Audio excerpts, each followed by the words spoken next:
Corps, comme vous l'avez remarqué, a bel et bien changé. Ils se sont donc ajoutés à nous et ça fait plaisir d'être en leur compagnie.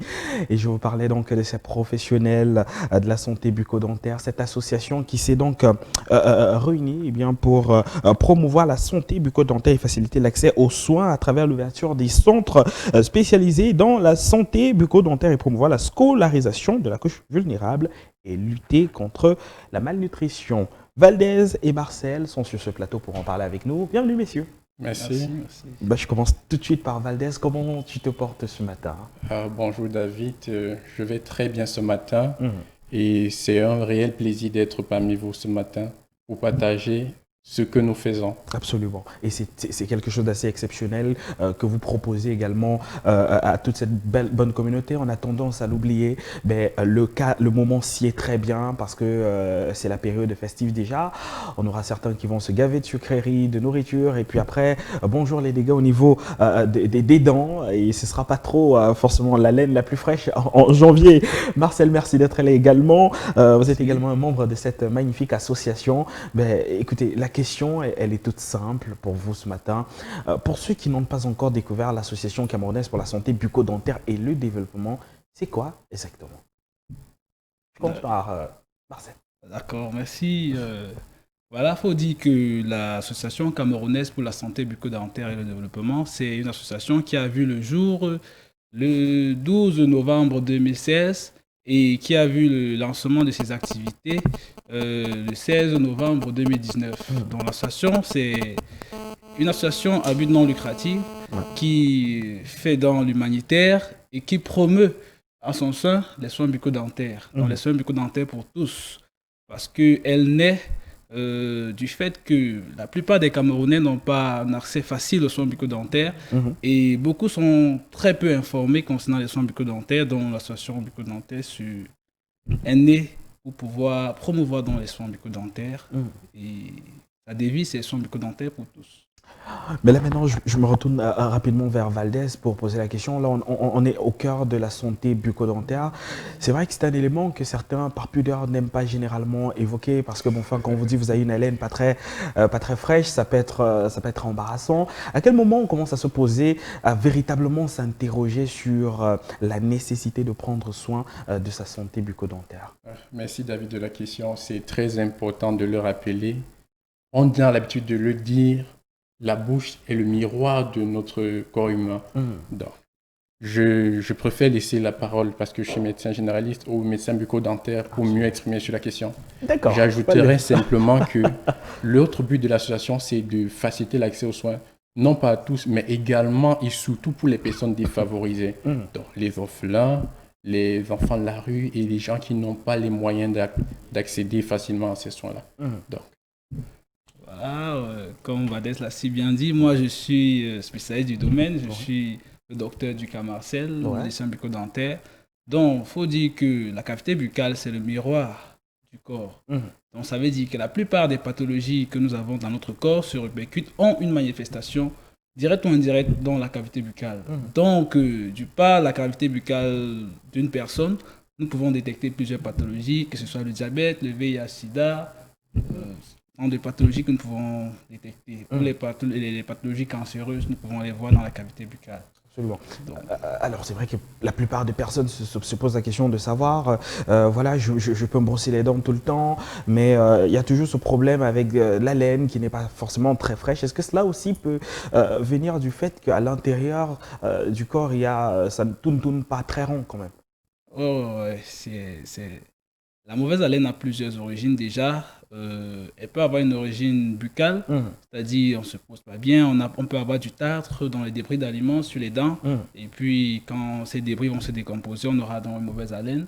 Elle peut provenir également du mal d'estomac, pour ceux qui ont souvent des ulcères gastriques, ou bien alors du foie, ou alors d'une pathologie rénale. Absolument. Parce que ceux qui ont des pathologies rénales peuvent avoir une mauvaise haleine. Elles auront un goût de pomme, un peu comme une pomme pourrie, tout simplement une pomme. Et c'est pas très frais. C'est pas très, très frais, on va dire. Voilà, donc, qui est bien souligné parce que il est important également d'évoquer que, mis à part l'hygiène bucco-dentaire, la santé bucco-dentaire, vous mettez également un accent sur le développement. Et là, je me retourne également vers Valdez. Pourquoi spécialement ajouter à ça le développement? Parce qu'on se dit quand même, eh bien, la santé bucco-dentaire, c'est un chantier plutôt titanesque.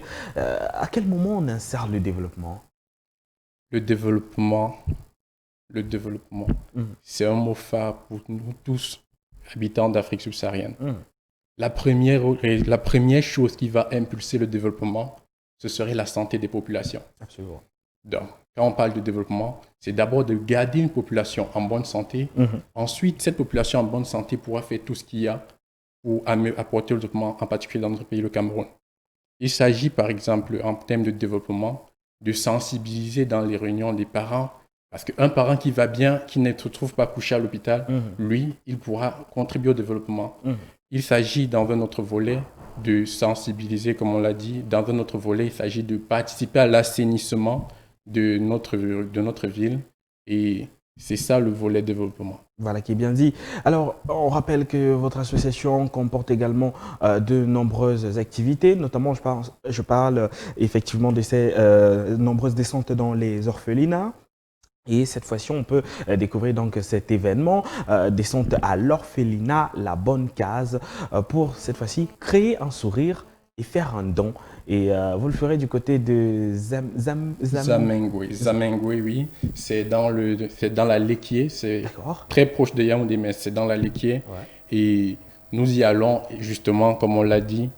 Cette fois, c'est pour sensibiliser et surtout pour offrir ce que nous connaissons en tant que personnel de santé Absolument. pour les populations de cet orphelinat. Mhm. Donc, Voilà, donc on peut dire quand même que ce sont des personnes assez vulnérables qui n'ont pas forcément, il faut le dire, parce que s'il faut parler d'hygiène bucco-dentaire, ça coûte aussi un petit peu cher quand même, avoir le bon matériel, parce qu'aujourd'hui, c'est vrai que je regardais une publicité qui nous parlait des brosses à dents électriques, qui se pourraient contribuer à rendre la bouche un petit peu plus propre que nos brosses traditionnelles. Comment est-ce qu'on fait pour, c'est-à-dire trouver le financement pour accompagner ces orphelins-là et faire un don également? d'accord.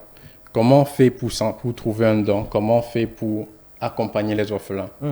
La première des choses, nous-mêmes en tant que personnel médical, avec tous nos amis et les autres membres de l'association, c'est nous-mêmes d'apporter notre contribution intellectuelle, une contribution financière de notre part, ce qui ne vaut rien pour tous ceux qui sont dans le besoin. De ce fait, nous appelons à l'aide en général. Et c'est ce que nous faisons, par exemple, avec le flyer qui circule certainement à l'écran en ce moment, Absolument. pour appeler aux dons d'autres personnes qui pourront nous aider. Il s'agit notamment du matériel de ménage, le matériel vestimentaire et tout autre don de nature. Nous savons tout ce qui pourrait être utile pour des enfants dans un orphelinat. Donc, essentiellement, ce sont nos contributions et les contributions des personnes qui nous offrent bien quelque chose quand nous sommes dans la nécessité. Alors, on peut voir qu'il y a des contacts qui s'affichent bien sûr au bas de l'écran. Pour les personnes qui souhaiteraient apporter un don, 6 91 63 24 94, 6 56 17 95 29 et sur WhatsApp 6 51 02 75 82 17. Alors, je me retourne très rapidement vers le docteur Marcel ce matin. Eh bien, parce que vous le savez, on ne peut pas échanger, on ne peut pas vous avoir sur ce plateau sans effectivement mettre cette question qui est à l'ordre du jour. Vous le savez, nous sommes en décembre, c'est la période des fêtes de fin d'année. Pas mal de personnes, surtout les enfants, vont se livrer à la consommation des sucres. Les adultes, ce sera champagne, boisson, ce sera un peu le mois des abus. Y a-t-il une méthode particulière pour protéger son hygiène bucco-dentaire pendant cette période, pour ne pas être un petit peu à la bourre en janvier? Comment est-ce qu'on peut faire pour mieux garder ses dents pendant cette période? Alors, ça, c'est une très, très, très bonne question. Déjà, il faut savoir que le tout d'hygiène bucco-dentaire se résume par la prévention. Donc déjà, pour ceux qui n'ont pas eu l'opportunité de se rendre dans un cabinet dentaire, pour pouvoir bénéficier d'une consultation bucco-dentaire, de le faire le plus rapidement possible. Ça permet déjà aux praticiens d'évaluer à quel niveau d'hygiène, quel niveau de propreté l'individu a. Savoir comment est-ce qu'il se brosse déjà, qu'est-ce qu'il utilise pour son hygiène. Ça permet déjà de pouvoir mieux l'accompagner dans ce sens où on pourra lui dire, voilà, comment choisir ta pâte dentifrice, comment choisir ta brosse à dents et comment se brosser. Donc déjà, il faut savoir qu'on se brosse 2 fois minimum par jour. Pour ceux qui ne savaient pas, donc le matin, le soir. Et très souvent, quand je reçois des patients, ils me disent qu'ils se brossent le matin avant le repas. Bon, c'est une habitude que les parents transmettent. Va d'abord te brosser avant d'aller manger. Donc, du coup, on est avec cette culture-là. C'est pas suffisant? C'est pas suffisant. Il faut dire que c'est comme un sol qu'on a. On se lève le matin, on lave et puis les enfants viennent jouer. On jette encore de la boue dessus. Et ça passe la longueur de journée sale. Donc, du coup, pour ceux qui ont l'habitude de se brosser le matin avant le repas, le conseil, c'est de ne pas stopper cette habitude-là, mais de se brosser aussi après le repas. Ça fait, même si c'est 2 brossages, le matin, ça n'en gêne pas. C'est toujours bien. Et pour ceux qui ne se brossent pas du tout, c'est vrai que ça existe quand même. Je crois que en étant médecin, vous voyez les choses particulières donc, de ce côté. Comment est-ce que quand on est un professionnel et qu'on tombe sur ce cas de figure, on fait? Très bonne question. Il y en a qui ont ce souci-là, ils ne se brossent pas du tout. Le tout, ce n'est pas de les juger, c'est pas aussi de les gronder et de dire voilà pourquoi non. Vous arrivez d'être choqués? Nous sommes choqués, mais puisqu'on le voit chaque jour et très souvent c'est lié aussi aux moyens et aussi à la méconnaissance. Il y a certains qui sont issus des familles où ils ont la culture de ne pas se brosser, donc pour eux, ça paraît normal de ne pas se brosser et ils n'ont pas de problème. Donc, du coup, quand on organise des campagnes dans les villages, quand on s'y retrouve et quand on les consulte, c'est la première fois pour eux déjà de voir un médecin bucco-dentaire, de consulter un dentiste. Et c'est la première fois pour eux d'entendre dire qu'on va se brosser. Donc, du coup, ce n'est pas évident. Donc, le tout, c'est de les amener à savoir que voilà, s'il vient consulter aujourd'hui pour ce petit problème, en se brossant, ça peut pallier à ce problème. Effectivement. Voilà, donc on recommande vivement également de vous consulter aussi pour ce type d'exercice quand il s'agira effectivement de chercher un professionnel effectivement de la santé bucco-dentaire pour essayer de monter un peu en capacité. J'aurais une question spéciale pour la fin, mais avant d'arriver, on parle également de cette campagne de dépistage que vous avez lancée depuis le 2 décembre 2020 jusqu'au 5 janvier 2021, pathologie bucco-dentaire et soins bucco-dentaires du côté de l'association 6 à la Chapelle au Billy. Est-ce que vous pouvez nous en dire plus un petit peu sur cette campagne? Voilà, très bien. La campagne que l'association camerounaise pour la santé bucco-dentaire organise se tiendra, comme vous l'avez dit, du 2 au 5 janvier 2021. Donc c'est une campagne qui est ouverte à tout le public, tout le monde. Toute personne peut venir consulter gratuitement. Donc, et les soins aussi sont revus à la baisse parce qu'on s'est dit, voilà, c'est la période des fêtes. Et déjà, les parents se soucient de qu'est-ce que l'enfant va porter, quel est le jouet que je vais donner, comment la maison sera, qu'est-ce qu'on va cuisiner. Il y a trop de problèmes. Et du coup, on ne se soucie pas. On va inviter des gens à la maison, on ne se soucie pas. Est-ce qu'ils seront en santé pour pouvoir bien manger? Parce qu'on a mal à la dent. On va rendre visite à quelqu'un, mais on va dire je ne peux pas manger le poulet, je peux pas. On va se sentir gêné que les invités soient venus et n'ont pas pu manger. Donc, du coup, la campagne, c'est l'occasion idoine pour toutes ces personnes qui ont un souci de venir se faire dépister, se faire traiter le plus rapidement possible. Voilà qui est bien dit. Alors, je vais revenir très rapidement vers Valdez pour sans doute le dernier mot pour sortir de cet entretien concernant cette magnifique association. On rappelle encore votre activité. Quelles sont effectivement les activités à venir et ceux qui sont déjà sur le coup? Comment est-ce qu'on peut faire pour vous accompagner véritablement dans cette noble tâche? Merci David. Faire dans l'humanitaire, aider les autres, c'est une affaire de tous. Il ne s'agit pas d'être le plus riche, il ne s'agit pas d'être celui qui a le plus. Il s'agit de pouvoir partager. Donc, nous sommes comment faire pour aider les gens qui sont dans le besoin. La première des choses serait par exemple pour la descente visite et soins que nous organisons à l'orphelinat de Zamengwe, d'appeler un de ses contacts et d'apporter une contribution, la moindre qu'elle soit, sera acceptée et sera très utile pour nos camarades qui sont dans cet orphelinat. L'autre volet, comment faire. On peut également nous contacter pour ceux qui ont besoin d'être membres de l'association, ce qui est bien possible. Toutes les œuvres, toutes les participations sont acceptées. De nous contacter également pour faire une plus grande association. Maintenant, les activités que nous avons organisées ou les activités que nous organisons.